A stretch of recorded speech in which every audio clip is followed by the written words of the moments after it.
noise in there. Anybody working? Chris? Anyone see Dan's car yet? Just what we need. They're never on time, you know that. It's a wonder this antique doesn't explode. I can't even see the element.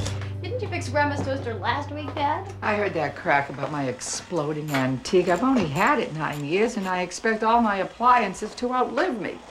Oh, time to dress up the ham. Where's Michael? Mr. Sports Illustrated? Take a wild guess. Oh, no TV sports before dinner. Mike, help set the table. Hello. Yes, Nancy Harmon. And when are you coming to eat with us? And are you still wearing your underwear outside your clothes, dear? Oh, well, I'd be afraid to go out in the daylight, too. Yes. Dad, man, if you're in the Pistons, they're down 10 points to the Bulls. Oh, no. Can't we eat in the living room? Oh, yeah, sure. And your grandmother will slam dunk you in the garbage can. Mom. If you want lemon meringue pie, I'll see you in the dining room. No. I heard something about you getting your eyebrows waxed. Yeah, I've heard something. Why not walk over? You can take very small steps. Sure. Put your boots on. They're here. All right, Nancy, you're free at last. Carl. Okay, Mom. Hurry up. King and Queen have arrived. We have a burr under our saddle today. What are you doing here? I got home Friday, but I waited to surprise you. Oh, Grandma, it's so good to see you. Hi, Mom. You look terrific. Our world traveler's back. Doesn't she look great? Love agrees with her. Oh, Mom, don't start. Love? She met this guy in Spain. I guess she's nuts about him. Melinda, I want to hear all about Spain and this mysterious love.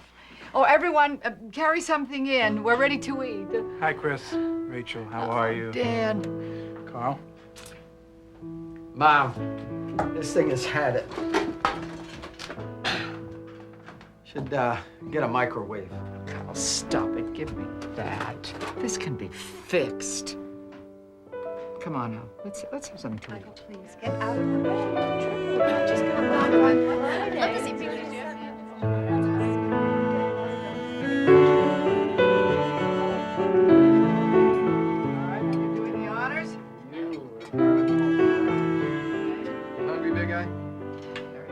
So, now I want to hear all about this mysterious love.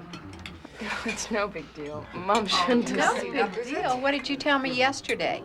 Read your postcard and let the family decide. Nobody wants to hear my postcard. I do. What does con todo mi amor mean? And who's Carlos? It means with all my love in Spanish, you little toad. Never mind, you hold on to that love letter, Melinda. Hold on hard. You know, when your grandfather was on strike in '37, I used to cook and bring him all his food for every day for all 44 days of the strike. Never mind them. And he wrote me love letters on the back of purchase orders.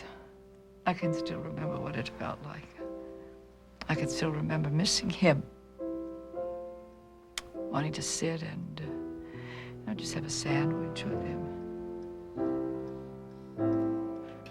All the Schmidts are romantic. Carl wrote me poems the year we were engaged. I've got a poem. What about the shooting of Dan McGrew? A bunch of the boys were whooping it up at the Malamute Saloon. The boy that handles the music box was hitting a jagtime tune. And back at the bar in a solo game sat Dangerous Dan McGrew. And watching his luck was his light, oh love, the lady that's known as Lou. Very good, very good. I thought we suffered the last of that poem and Carl learned it. I'm not so wise as the lawyer guys. But strictly between us two. The woman that kissed him and pinched his poke was the lady that's known as Lou. Oh, that's great. I forgot. Yeah, you are one of those wise lawyer guys. So, here's to you, Dan Clough, the attorney in our family, and to your prestigious firm, Abrams, Clough & Walsh, factory closers. Bloodsuckers. Carl, there's a better time and place than this. Carl, what are you talking about? I'm talking about your successful son-in-law, and I'm talking about my job. Go ahead, Dan. Tell Mom. We agreed on Friday not to discuss this matter here today. This is not a matter. This is my life, for God's sakes.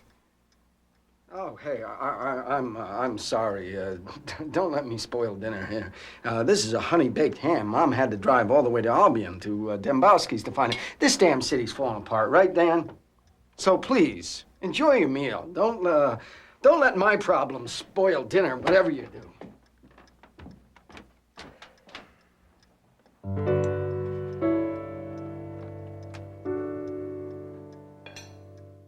This Family Work Special is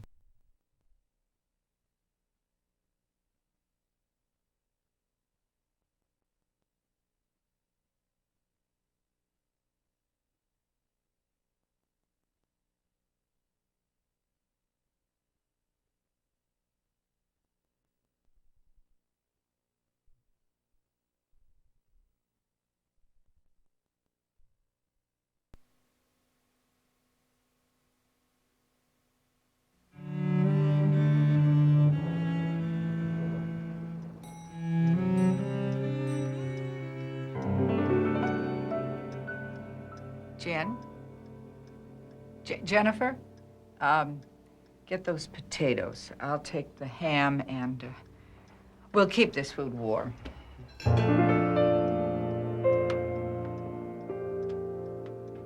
Jennifer, I want you to take it easy now. Uncle Dan got Dad fired. Your father works for Jackson Castings, not for your Uncle Dan. He can't fire him. Grandma, Daddy brought home all his stuff from the office and stuck it in the garage on Friday afternoon. Last night at dinner, he told us the plant is sold. All the managers were fired. Nobody's shutting down that plant. It's impossible.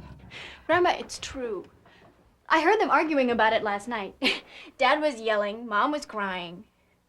Grandma, what happens if we lose our house? If Daddy doesn't have a job, how do I go to college? If I end up having to wait tables to pay tuition, I really don't think that I can make good grades. Jen, your father is a capable man. He's going to take care of his family. Jen, what are you going to do, fall apart? I want you to remember something. When your grandfather came back from Germany, he was wounded. He couldn't stand at an assembly line anymore. So he learned to be a machinist. We were broke, so I got a job. I went to Larson's. I worked waitressing. That was all I could find, and I was glad to get it. What a place, the kitchen. Those crazy cooks. Your father was a little boy then.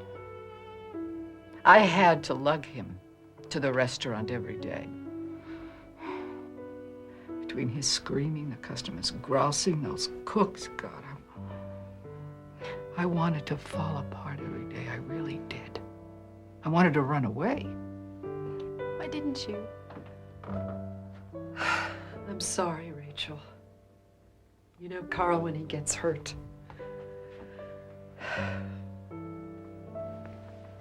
He broke down last night.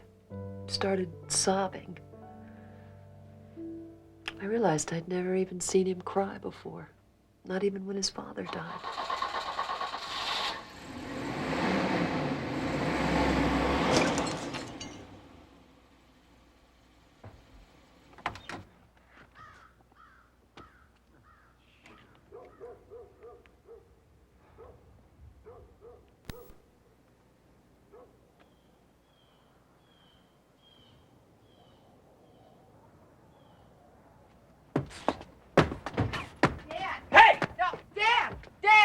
Back in the house. Go on, back in the house, Dan. Carl. Carl. I can't even break the damn headlight. You already broke one. Son, come in the house.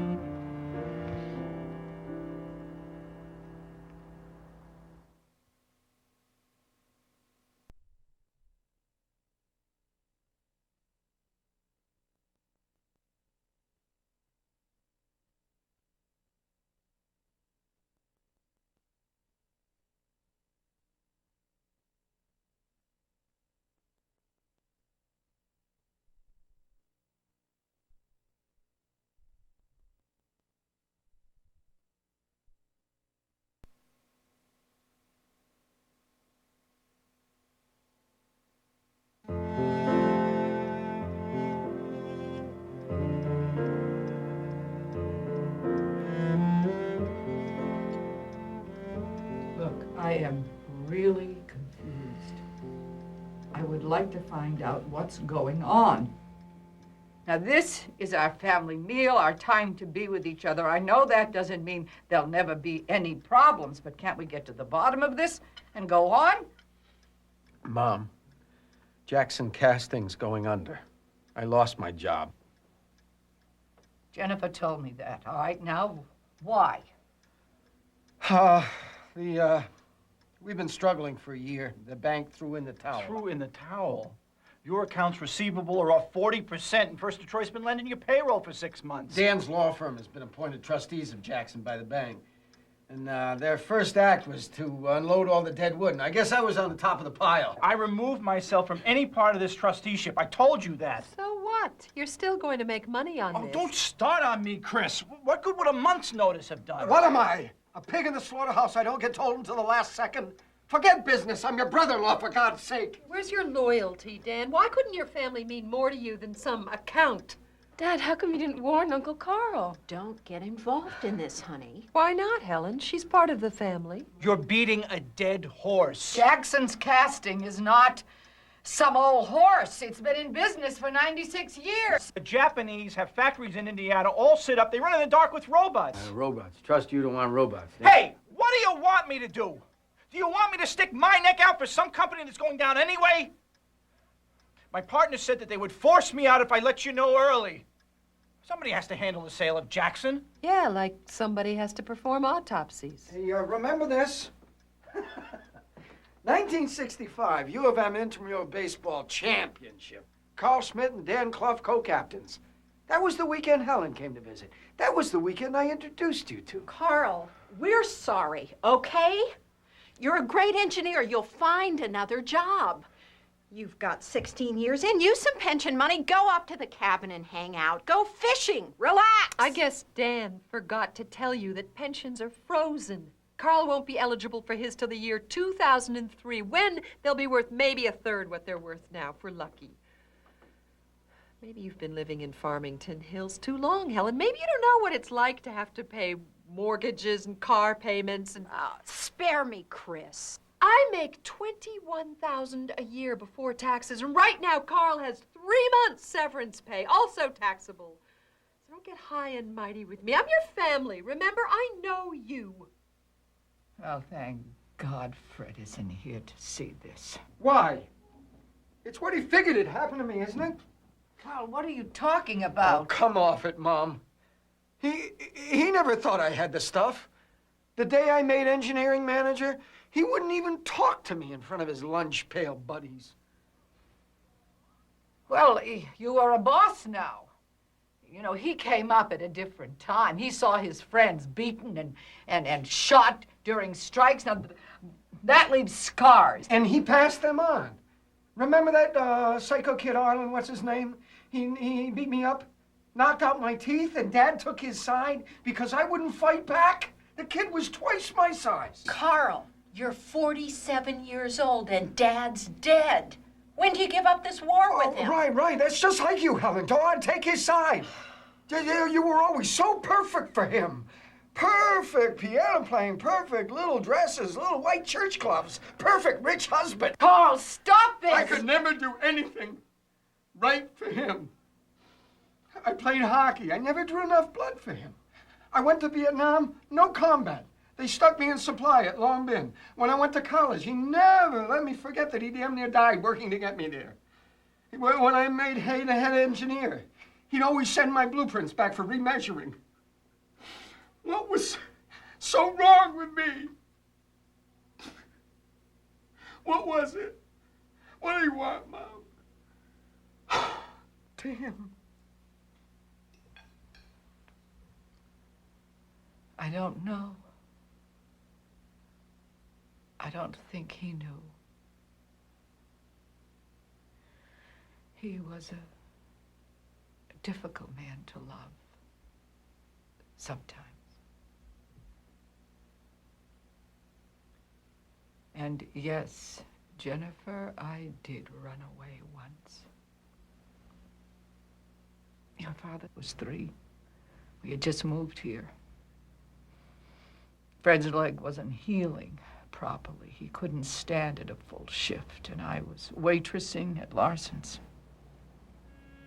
He was drinking a lot.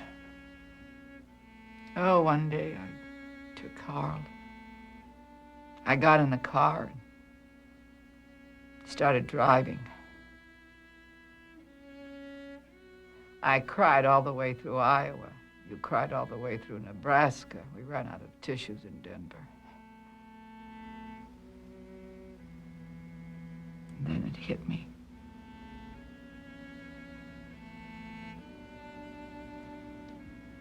I missed him. I missed the sweetness deep inside him that no one else knew about but me.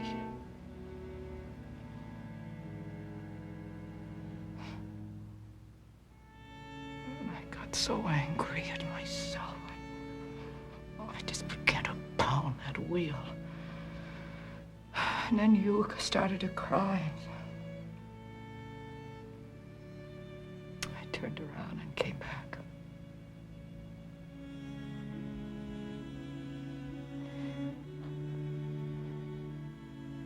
That last week when he was dying, he gave me something for you. He told me to keep it and give it to you when I thought you were in trouble.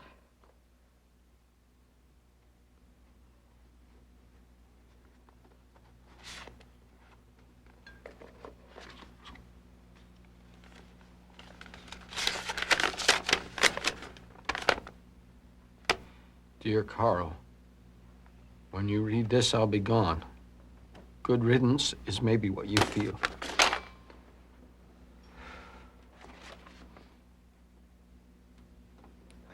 Good riddance. I wouldn't blame you. All week I've been remembering my father. He was a cruel man and hit my mother and me all the time, right up to the day he died. When I yelled at you, when I used to yell at you,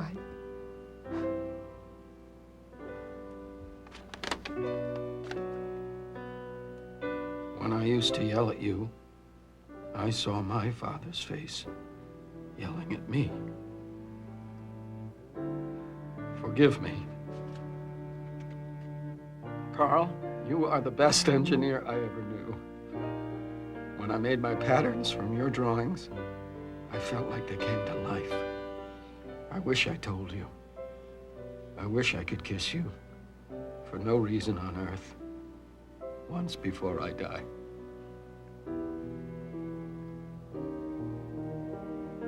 I love you.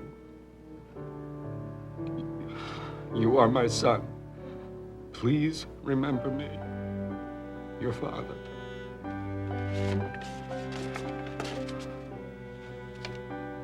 Carl, maybe I should have called you. I never told you this. Rachel and Fred helped us out once. Helen was 7 months pregnant. I just opened my first office. Great timing. Your mom and dad sold some stock and helped us carry our rent for a while. And when I tried to pay them back, they wouldn't take a penny. If you need help, we are all here for you. And if it's money, it's not a loan.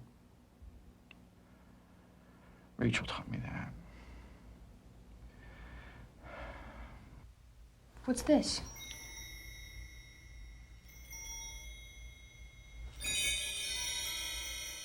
Oh, there's a postscript.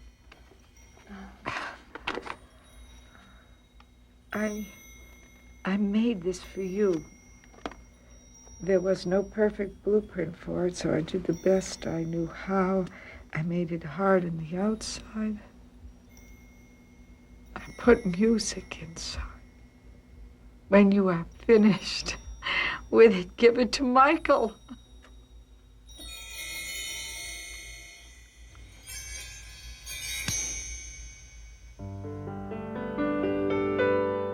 Dad, I'm starved.